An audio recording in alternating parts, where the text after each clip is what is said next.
CTET के परीक्षा की तैयारी करते हैं तो आज का जो ये वीडियो है वो आपके परीक्षा के दृष्टिकोण से काफ़ी महत्वपूर्ण है। आज के कक्षा में हम लोग पढ़ने वाले हैं क्रिया प्रसूत अनुबंधन का सिद्धांत। क्या पढ़ने वाले हैं? क्रिया प्रसूत अनुबंधन का सिद्धांत। ये सीडीपी का एक बहुत ही इम्पोर्टेंट टॉपिक है जिससे सीटेट के परीक्षा में प्रश्न पूछे जाते हैं। तो दोस्तों शुरू करते हैं। देखिए, इस सिद्धांत का प्रतिपादक बी.एफ. स्किनर महोदय थे। ये क्रिया प्रसूत अनुबंधन का सिद्धांत जो है इनका प्रतिपादन किसने किया था? बी.एफ. स्किनर महोदय ने किया था। बी.एफ. स्किनर अमेरिका के हार्वर्ड विश्वविद्यालय के एक प्रोफेसर थे। बी.एफ. स्किनर जो थे ये अमेरिका के हार्वर्ड विश्वविद्यालय के एक प्रोफेसर थे जिन्होंने क्रिया प्रसूत अनुबंधन का सिद्धांत दिया था। देखिए, इस सिद्धांत के अनुसार अनुक्रिया पर जोर दिया गया। इस सिद्धांत के अनुसार अनुक्रिया यानी रिस्पॉन्स पर जोर दिया गया। क्रिया प्रसूत अनुबंधन का जो सिद्धांत है इसके अनुसार अनुक्रिया पर जोर दिया गया, यानी अनुक्रिया करने के बाद ही जो है, ठीक है। तो इस सिद्धांत के अनुसार क्या दिया गया? अनुक्रिया रिस्पॉन्स पर जोर दिया गया। और इस पर जो प्रयोग किया इन्होंने जो प्रयोग किया बी.एफ. स्किनर महोदय ने, वो इन्होंने चूहे पर किया। चूहे पर इन्होंने अपना प्रयोग किया। पहला प्रयोग बी.एफ.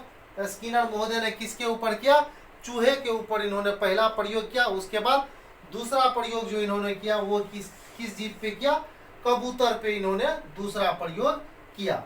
तो बी.एफ. स्किनर महोदय ने क्रिया प्रसूत अनुबंधन का सिद्धांत दिया था, जो कि एक अमेरिका के हार्वर्ड विश्वविद्यालय के प्रोफेसर थे। इन्होंने अपना पहला प्रयोग किस पे किया था? चूहे पर। और दूसरा प्रयोग जो इन्होंने किया वो कबूतर पर किया। तो सबसे पहले अब हम लोग देखेंगे इन्होंने जो प्रयोग किया था वो कैसा प्रयोग था, किस प्रकार से इन्होंने चूहे और कबूतर के ऊपर प्रयोग किया। तो देखिए, इन्होंने जो प्रयोग किया था वो 1938 ईस्वी में, और चूहा पर जो प्रयोग किया था वो कब किया था? 1930 ईस्वी में ही इन्होंने चूहा पर प्रयोग किया था। और कबूतर पे इन्होंने 1943 ईस्वी में, कबूतर पर इन्होंने 1943 ईस्वी में। तो पहले चूहा पर जो इन्होंने प्रयोग किया था 1930 ईस्वी में और कबूतर पर 1943 ईस्वी में। देखिए कैसे इन्होंने चूहे पर प्रयोग किया। चूहे को इन्होंने एक बॉक्स में चूहे को बंद कर दिया। बॉक्स में एक लीवर लगा दिया। बॉक्स में बंद कर दिया चूहे को और बॉक्स में एक लीवर लगा दिया। लीवर दबता था तो खाना आ जाता था। लीवर दबता था तो उस बॉक्स में एक छोटा सा छेद था, वो छेद खुलता था और उस छेद से खाना आ जाता था और चूहा अपनी भूख को मिटा लेता था।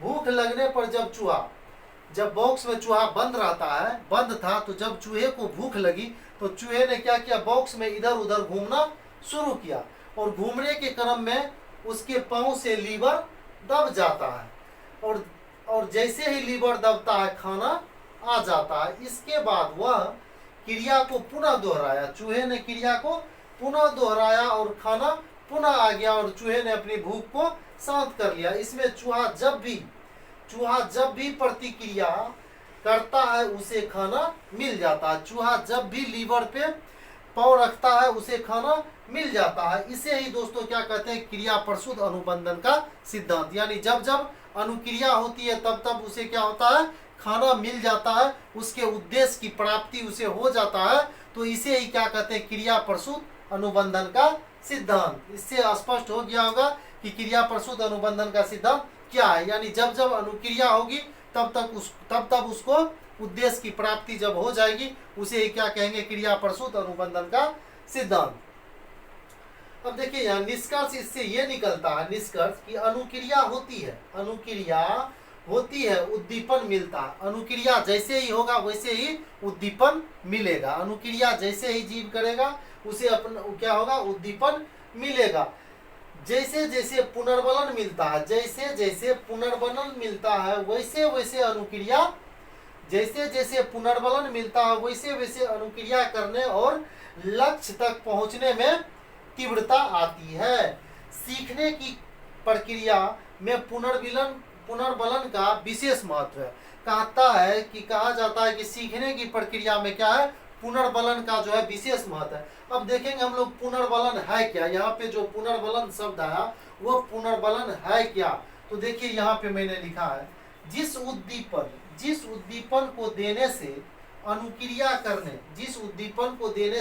अनुक्रिया करने की संभावना बढ़ जाती है, वही क्या है मेरे दोस्तों, पुनर्बलन है। जैसे आप अगर बच्चे को पढ़ा रहे होते हैं कक्षा में, अगर बच्चा एक बार गलत कर दे, एक बार प्रश्न को का उत्तर देने में उसको गलती हो जाए, सवाल को हल करने में गलत हो जाए, आपके पास आए और आया और आपने अगर उसको डांट दिया तो वो बच्चा बिल्कुल ही अगले बार उस प्रश्न को हल करने का प्रयास ही नहीं करेगा। लेकिन जैसे ही आप अगर उसको प्रोत्साहित कर देते हैं कि ठीक है बेटा बहुत अच्छा, इसमें ये गलतियां हो गई है, बहुत अच्छा, थोड़ा सा और मेहनत करो, आप जो है सवाल को हल कर दोगे, तो बच्चे जितनी मेहनत से पहले हल करने का प्रयास किया था उससे ज्यादा मेहनत से अगली बार प्रयास करेगा। तो यही क्या है मेरे दोस्तों, पुनर्बलन है। ठीक है, तो पुनर्बलन वो प्रक्रिया है जिससे क्या, अनुक्रिया करने में तीव्रता आ जाती है, वही क्या है, पुनर्बलन है। ठीक है, अब देखिए पुनर्बलन जो है दो प्रकार के होते हैं, एक क्या सकारात्मक, दूसरा क्या नकारात्मक। पुनर्बलन दो प्रकार के, एक सकारात्मक और दूसरा क्या नकारात्मक, यानी एक पॉजिटिव और दूसरा निगेटिव। पॉजिटिव पुनर्बलन क्या करेगा, अनुक्रिया करने में तीव्रता ला देगा। पॉजिटिव पुनर्बलन क्या करेगा, अनुक्रिया करने में तीव्रता ला देगा। और निगेटिव पुनर्बलन क्या करेगा, अनुक्रिया करने में क्या धीमापन ला देगा, बिल्कुल वो क्या है नकारात्मक के तरफ ले जाएगा। देखिए पुनर्बलन जो सकारात्मक है वो क्या है, भोजन पानी नौकरी प्रशंसा, यानी अगर आपको किसी से कोई काम करवाना हो, अगर आप उसको भोजन करवा देते हैं तो ये भी क्या है, एक प्रकार का पुनर्बलन है, वो और मेहनत से काम करना चाहेगा। पानी पिला देते हैं, नौकरी, अगर आपको नौकरी मिल जाती है, अगर आप मान लीजिए अभी प्राइवेट विद्यालय में अगर आप अच्छे से तैयारी करते हैं और गवर्नमेंट टीचर बन जाते हैं, तो आप जो है और मेहनत से आगे का काम करेंगे और मेहनत से पढ़ाने का काम करेंगे। यहाँ देखिए प्रशंसा, अगर बच्चे की आप प्रशंसा करते हैं तो बच्चा जो है क्या करेगा, उसको एक प्रकार का सकारात्मक पुनर्बलन मिल गया और वो जो काम करना चाहता है, वो जो काम कर रहा है उस काम को और बेहतर तरीके से और ज्यादा मेहनत के साथ, लगन के साथ करेगा। ठीक है, तो यही क्या है मेरे दोस्तों, सकारात्मक पुनर्बलन है। और नकारात्मक पुनर्बलन क्या है, अगर बच्चे अगर गलती कर देते हैं, बच्चे अगर प्रश्न को हल करने में कहीं ना कहीं फंस जाते हैं, गलत कर देते हैं, तो उसमें क्या होता है, अगर आप दंडित कर देते हैं बच्चे को, देखिए दोस्तों बच्चे को तो दंडित करना ही नहीं है, अगर आप उसे दंडित कर देते हैं, अगर डांट देते हैं, तो बच्चा जो है उसका नकारात्मक पुनर्बलन हो गया, वो जो काम कर रहा है वो बिल्कुल उसको अब करने में मन नहीं लगेगा। तो यही दोस्तों क्या है, नकारात्मक पुनर्बलन है। अब यहाँ देखिए एक बात और है, इन्होंने B.F. स्किनर महोदय ने एक बुक लिखा, टेक्नोलॉजी ऑफ टीचिंग। इन्होंने एक बुक लिखा था टेक्नोलॉजी ऑफ टीचिंग। इस बुक में इन्होंने माइक्रो टीचिंग शब्द का इस्तेमाल किया। माइक्रो टीचिंग, अभिकर्मित, अनुदेशन, इन शब्द का इन्होंने इस बुक में प्रयोग किया। तो अगर आपको पूछ दे कि माइक्रो टीचिंग शब्द का प्रयोग किसने किया था, तो दोस्तों B.F. स्किनर महोदय ने टेक्नोलॉजी ऑफ टीचिंग नामक पुस्तक में किया था। यह भी कई बार प्रश्न पूछे गए हैं, टेक्नोलॉजी ऑफ टीचिंग पुस्तक किसने लिखा है, तो B.F. स्किनर महोदय ने इस पुस्तक को लिखा है। अब यहाँ देखिए पुनर्बलन अनुसूची क्या है, पुनर्बलन अनुसूची, तो ये एक सतत होता है, सतत पुनर्बलन अनुसूची, और दूसरा क्या होता है, आंशिक पुनर्बलन अनुसूची। एक सतत पुनर्बलन अनुसूची, दूसरा क्या, आंशिक पुनर्बलन अनुसूची।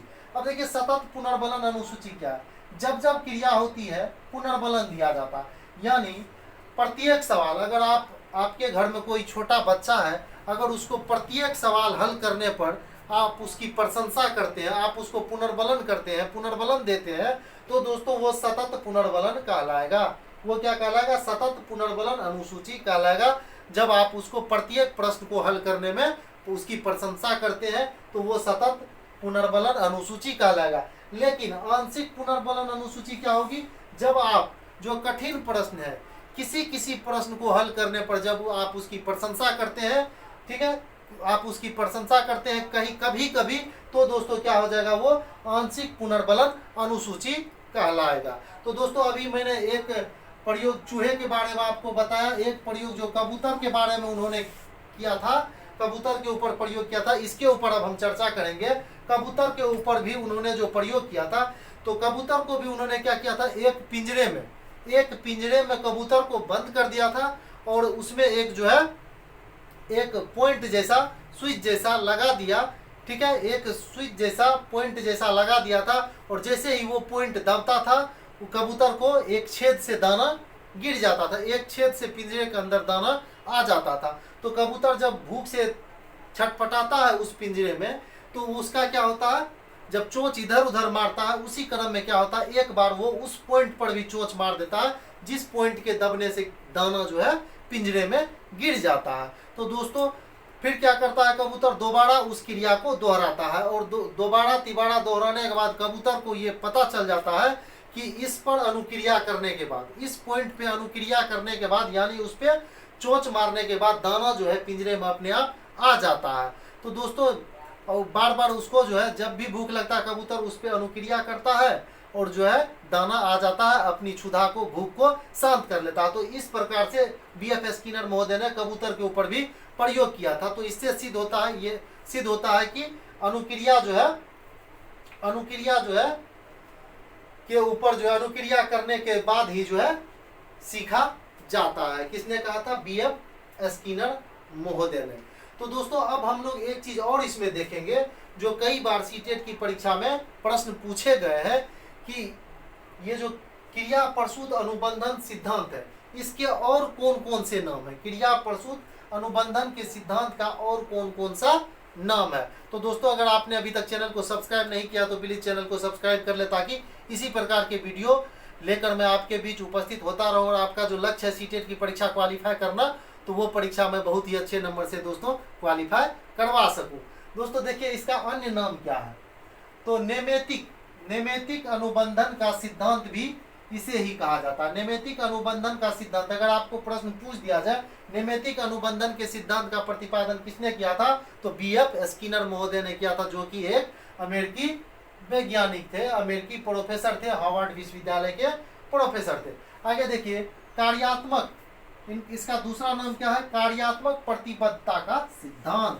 कार्यात्मक प्रतिबद्धता का सिद्धांत जो है इसका प्रतिपादन अगर पूछ दे तो कौन किया था, बीएफ स्किनर महोदय ने।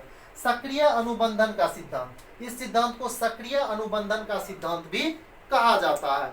किस सिद्धांत को, क्रिया प्रसूत अनुबंधन के सिद्धांत को सक्रिय अनुबंधन का सिद्धांत भी कहा जाता है। अगला अभिकर्मित अनुदेशन का सिद्धांत, इसे अभिकर्मित अनुदेशन का सिद्धांत भी कहा जाता है। आरएस थ्योरी के नाम से भी इसे जाना जाता है। तो ये अन्य नाम थे जो क्रिया प्रसूत अनुबंधन के सिद्धांत का है।